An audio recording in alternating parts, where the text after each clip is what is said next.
quiet of the storm, where the heavy hearts are born, a voice unheard, a soul reborn.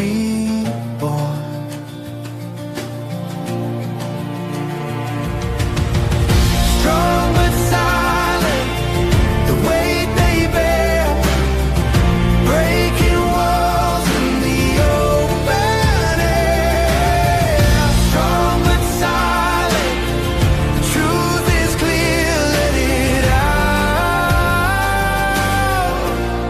We're always here. What's up, everybody? Tom Kelly here. Welcome into another episode of the Strong But Silent Men's Mental Health Show.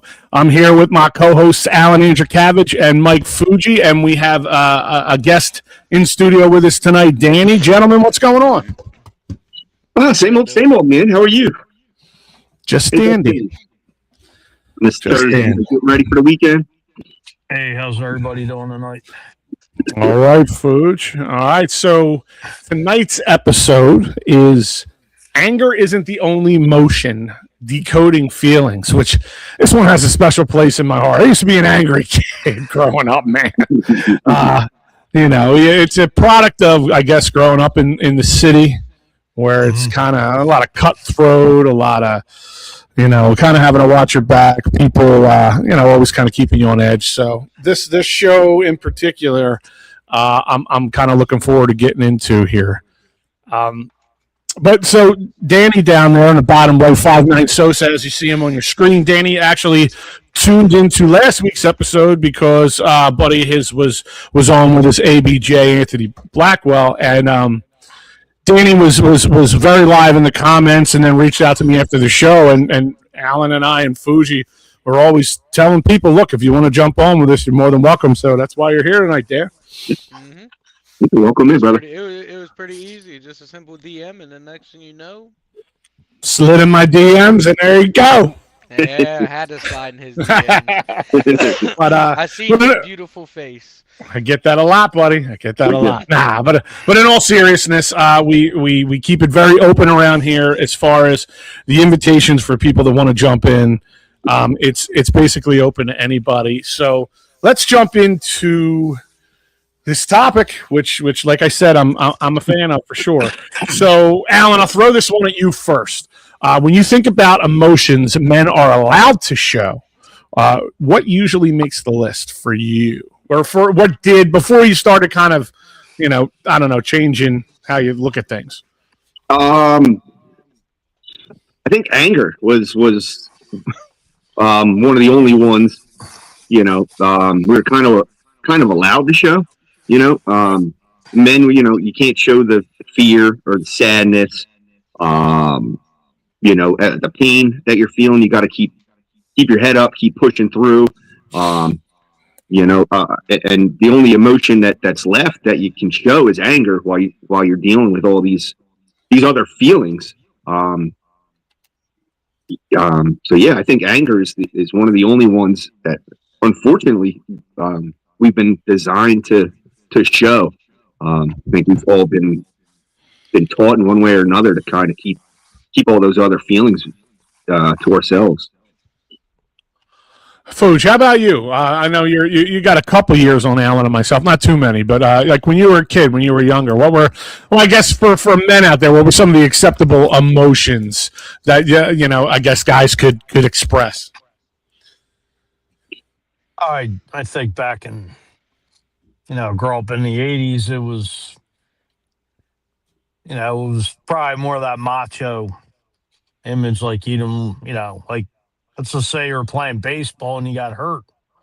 You're on an organized team where, you cried because I remember one time I slid on my back. I got a back spasm and I was like in total pain sliding, and I was crying. But back then nobody really, I don't want to say you weren't made fun of, but it was, you did cry, but I mean, how can you're 6, 7, 8 years old, but as you got older, it was kind of like, well, in your teenage years it was just suck it up and take it for the team. Not like when you're a little kid, t-ball or whatnot. It's true. It's true. I mean, I kind of remember some of the same things growing up. You fall off the swing when you're a kid, and whereas moms would more, oh, you all right? I mean, some moms wouldn't, but a lot of times the moms would be more Understanding. coddling, I guess. Whereas dads are like, shake it off, brush it off. Mhm. And that's not look, that's not a knock. My dad, your any of your dads or any right. out there. I mean, back then you would be. I don't want to say you were teased, but you would be told don't be a sissy or back when the world was when we were growing up. Mhm. Mhm. Absolutely. Tougher the better. Yeah. Yeah, for sure. Dan, I'll throw this one to you. Kind of rolling into our second question here. Why do you think anger becomes the default emotion for so many men? I mean, honestly, that's one of them things when it comes to just anger in general. Um, a lot of people tend to gear towards anger even if it's not their true emotion, just because it's one of the easiest emotions to have. It's easy to be angry at any little thing you can think of that goes on in your head can make you angry. It's a lot harder to have like happiness. Well, I'm not saying it's harder to, but in a lot of cases, it's harder to be happier. It's harder to feel the true type of emotions that you're feeling, and a lot of times people don't understand what emotion they're truly feeling, and they just build it all up, and once it's built up, it just turns into anger, and until it's either released or you find out what that true emotion is and you can deal with it. It's absolutely true, and I truly believe that it's almost a lot of people will use anger as a defense mechanism to back people off when they don't want to let them in, when they don't want to show that vulnerability of a raw emotion. It's also, I believe, easier to be pessimistic than optimistic. So, like you said, it is kind of harder to be happy all the time, especially nowadays. Everything's so expensive. There's a lot of disconnect in the world right now, whether politically or religion. There's just a lot that divides us instead of unites us. So I think there's a lot more reasons for people to be pessimistic. You have to try harder to be optimistic. Is basically what I'm trying to get at. It's like the iceberg metaphor, right? Where you only, well, here, let me just read it. The iceberg metaphor, similar to an iceberg, only the tip, anger, is visible, while the larger underlying causes, fear, sadness, and pain, remain hidden beneath the surface, and all you show is anger because, like you said, Tom, at that moment in time, you might not be ready to let someone in. So, everyone's steering clear of you because you're just a walking time bomb. I've been there myself. Absolutely. Fuj, I got one for you. You can accept this question or deny it. That's how we do things on the show too. You don't feel comfortable answering something, that's no problem either. Fire away. What's the one moment when you realized anger was actually covering something else up? If you can remember one in particular. Like a situation or Yeah, where you realized you're being you angry in that moment was part of a bigger picture that maybe you were trying to cover something else up, a different emotion.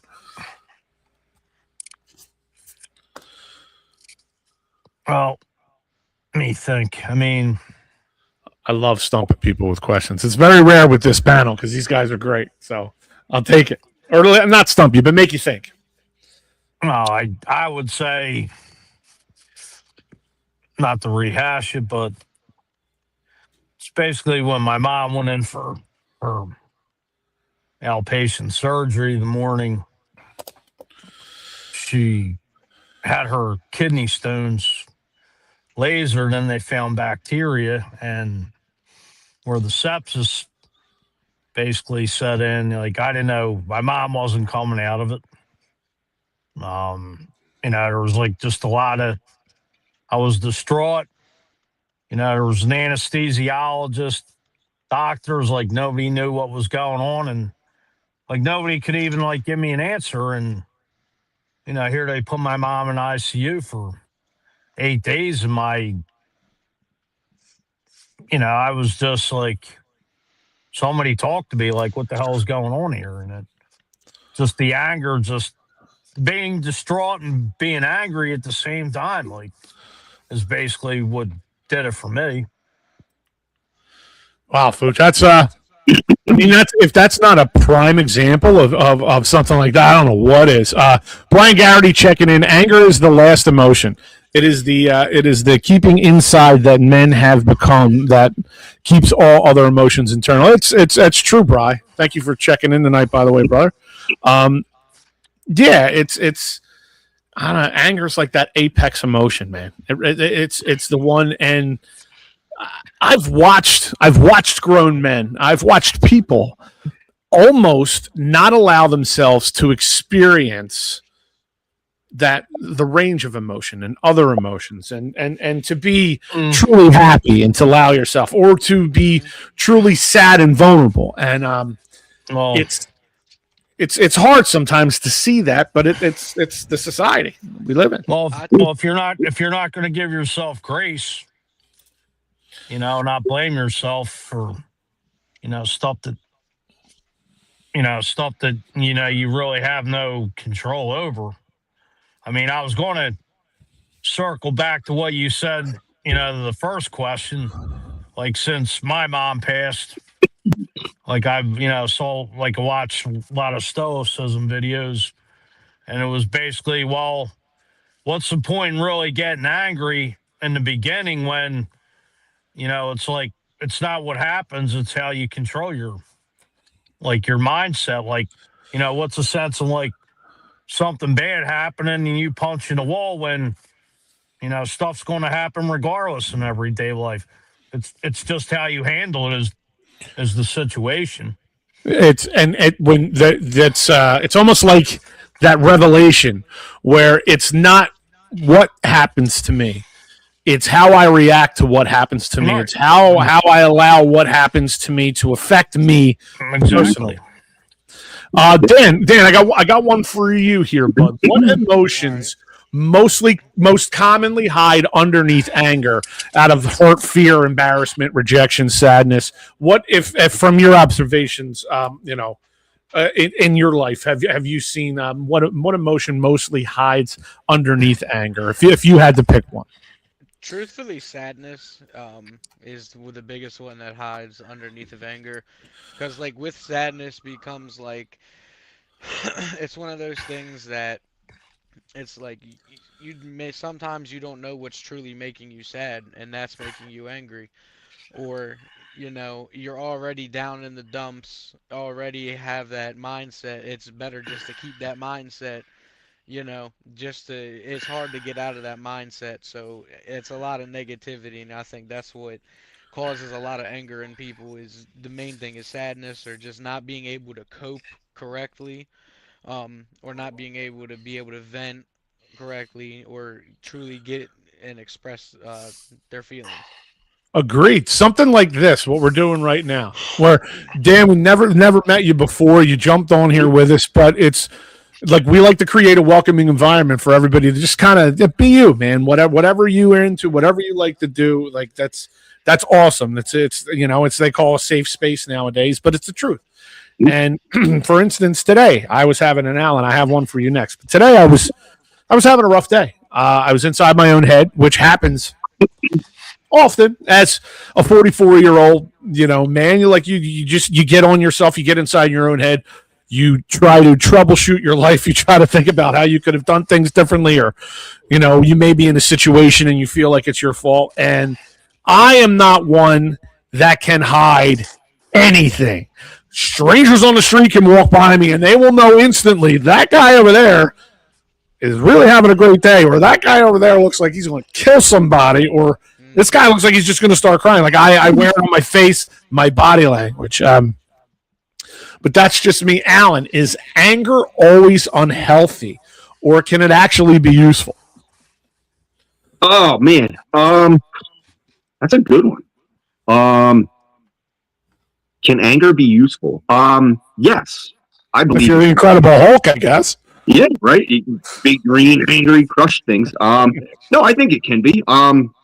Today at work, I'm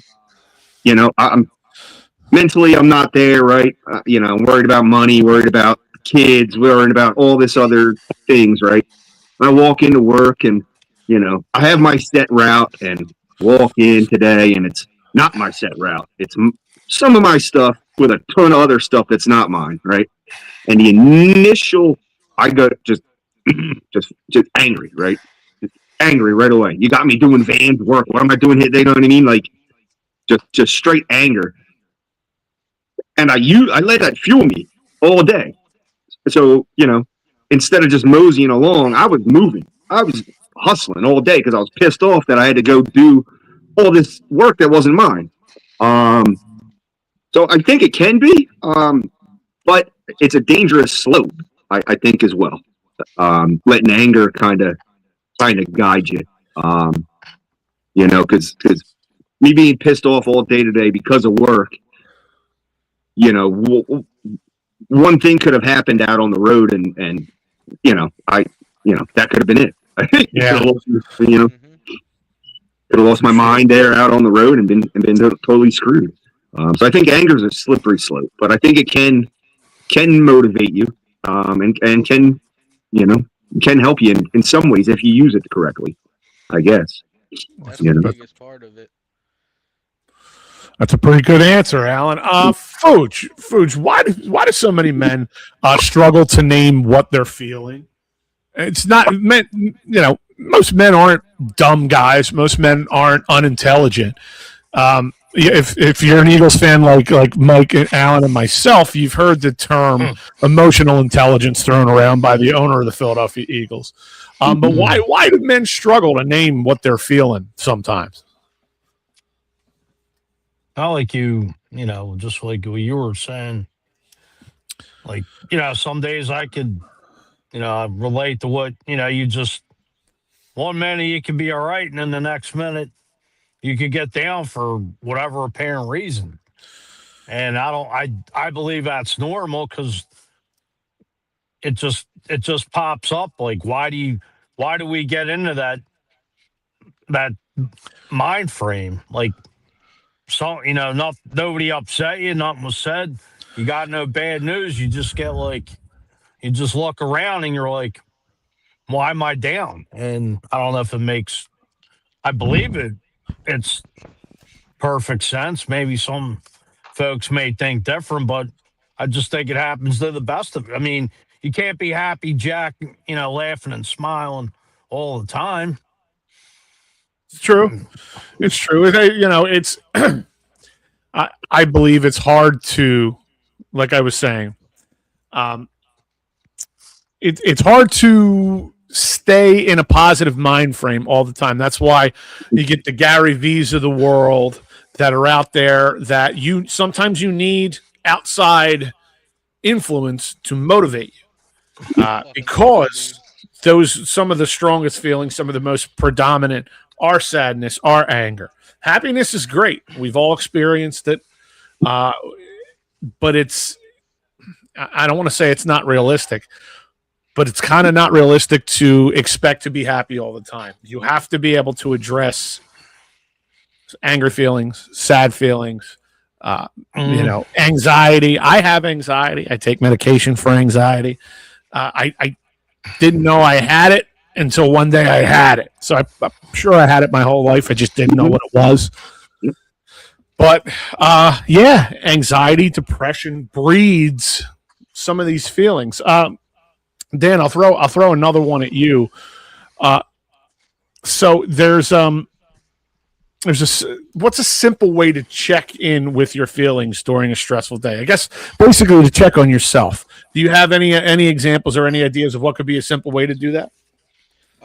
Like if I'm having a real bad day, one of the ways that I like ground myself and try and get myself back to a level head is, I'll listen to music a lot. I'm one of the biggest people of I just want to be left alone if I'm having a bad day. I just want to be left alone. Let me figure out what I need to figure out. Let me cope the way I need to cope, and then I'll be good. So a lot of times, like I'll go down in the lab, and like I'll go come up with ideas for new merch and all that. Um, I'll go down there, or I'll start painting. I'll listen to music while I'm down there, and I'll just kind of create my own safe space to where Which, by the way, I don't mean to cut you off, but I want to make sure I get your QR code up there for everybody to scan to check out all the merch and some of the other things you do on your link tree there. I didn't mean to interrupt you, but I wanted to take that moment to plug it. good. Hit me up for any of your design needs. I done. Hold on, y'all can get a quick little preview. I got stickers. It shows up better on the actual stream because it's mirrored. But yeah, I have that. I have this one that I'm working on. These are just some stickers, but I ain't gonna take up all the time doing everything. But yeah, hit me up if y'all need anything done. You're good, but see, that's something you can do to de-stress, to kind of get out of your own head. I'll use me as an example. Like I said, I'm very obvious if I'm feeling some type of way, if I'm going through something. I work with one of my best friends all day long. He sees it and he tries to, kind of figure out sometimes what's going on. And sometimes I can articulate to him really well, like, I'm thinking about this. I'm kind of going through and sometimes I can't. And it's not because I don't want to. It's just because whatever I'm going through, whatever I'm feeling at that time has me overwhelmed. And I've been doing podcasting for 10 years. That's a pretty long time to do it. It's around the infancy of when they started. Usually I don't shut my mouth. However, there are times, believe it or not, when I get overwhelmed, I start to go inside, I start to internalize, and then I self-analyze. And sometimes I can get out of that, and sometimes it just kind of spirals, and I'm inside my own head for X amount of minutes or hours, depending on what I'm going through. Yeah, I will definitely say I'm an easy read for sure. I'm there with you. So, Alan, how do you teach yourself to pause before reacting in anger? Oh man, that's a tough one because I am one to react before thinking, and then after I react, I kind of tend to then look at my reaction and get like what the hell did you just do? Like why did you go off like that? So I mean, I don't know. I mean, maybe you can try breathing techniques. The 4-4-4-4 method or something. Yeah. Inhale for 4, outhale for 4. Whatever. Yeah, inhale, hold for 4, hold for 4, exhale for 4, then hold for 4. I do it almost every day, and the first time I heard it, I'm like, this is ridiculous. Right. I am absolutely going out of my mind right now. How is me breathing and holding and doing that? But it slows your heart rate down. It really does help. So breathe, people. Yeah, it can just level you out and maybe help you just get that level head back so that you can grasp what the hell is actually going on around you, and you can react accordingly. If anger's if anger's what you need to use, then use it. But hopefully you can breathe and move past that.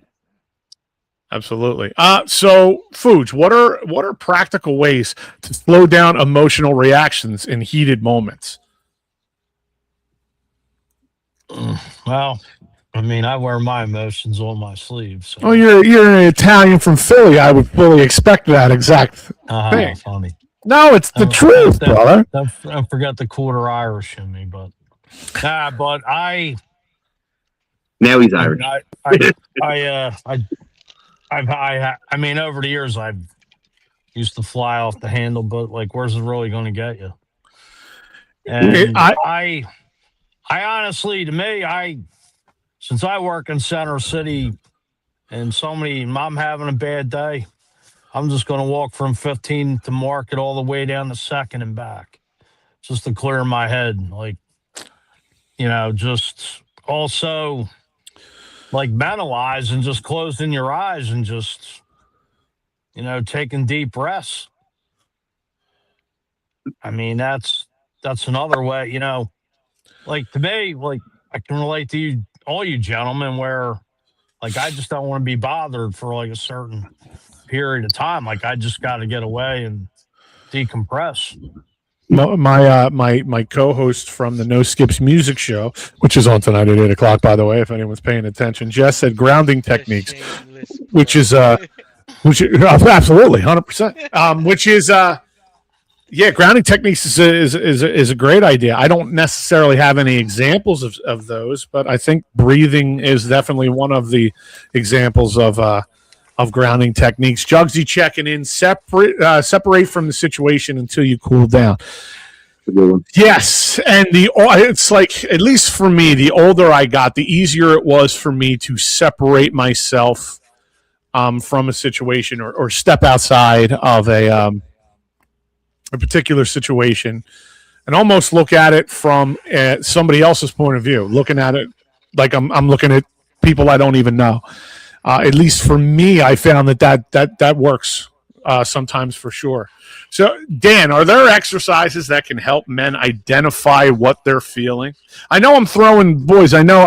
We didn't. I didn't send you guys any of the show prep, but I like your I like the instant reaction to certain things. So if it takes you a minute or two to kind of figure something out, don't worry about it. But are there exercises, Dan, that help men identify what they're feeling? So, breathing exercises is definitely one of them. It helps you calm down, and get you into that space of, okay, let me figure out what is causing this. What is causing my blood pressure to spike? What is causing my blood to boil? Whatever it is. Breathing is definitely one of them. Stress balls, as stupid as they sound too, stress balls, squeezing them is one of those things that, you know, yeah, you wouldn't think it works, but if you're just sitting there and you're really stressed out and you have no, like, you're kind of trapped in that situation, that's one of the ones that you can just you squeeze it and like it helps, for the time being. It's not one of them things that you can just squeeze a stress ball and all your anger will go away forever, but Right. it's something that it'll at least get you there for the time being. Gotcha. That's some good examples right there, Alan. Here's one. How can someone tell the difference between anger and stress or anxiety? Now, is that for the individual feeling it, or is that for someone looking in? Let's say, for the sake of the show, it's for the individual feeling. Okay. Can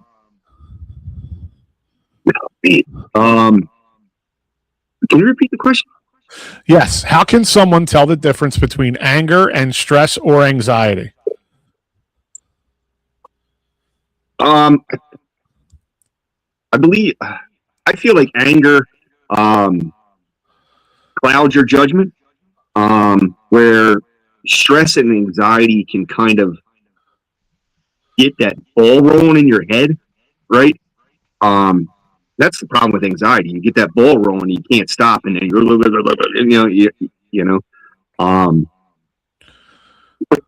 yeah. I think anger can um can be geez, oh man, what am I trying to say here? I think anger can be bad. Anxiety can be good in a way. I have it. I use it in my job every day. You get, what I do. Anxiety helps me get my job done. 100%. That's what made us some of the best FedEx guys out there. Absolutely. But stress can be an underlier to so many things. It can bring in, the depression. It can bring in just negative thoughts. But I think anger is just all of those emotions rolled in one. Agreed. I believe that that anger can be derived from stress and anxiety. I think instead of telling the difference between it, I believe that there's a cause and effect here. Stress and anxiety for a long time for me caused anger until I realized what I was feeling, until I realized the emotions that I was going through and what I was processing. And then it kind of changed to they were just pure stress and anxiety. It wasn't the stress and anxiety caused me to do or be or feel X, Y, and Z. Jugsy checking in years ago. I had a heavy bag in the basement, so he'd go there for a while. It's not a bad idea either. Look, I know we could talk about these things forever. Mike, I know you're shopping. We're going to let you get to it. Danny, I want to thank you for. Well, we're wrapping up anyway. Danny, I want to thank you for hopping on tonight, brother. The invite is open anytime you want to jump on with us. But for Alan Andrukavich, for Mike Fuji, our guest Danny on the show tonight, I want to thank everybody for jumping in on the text board. I'm Tom Kelly, and we're out of here. Peace.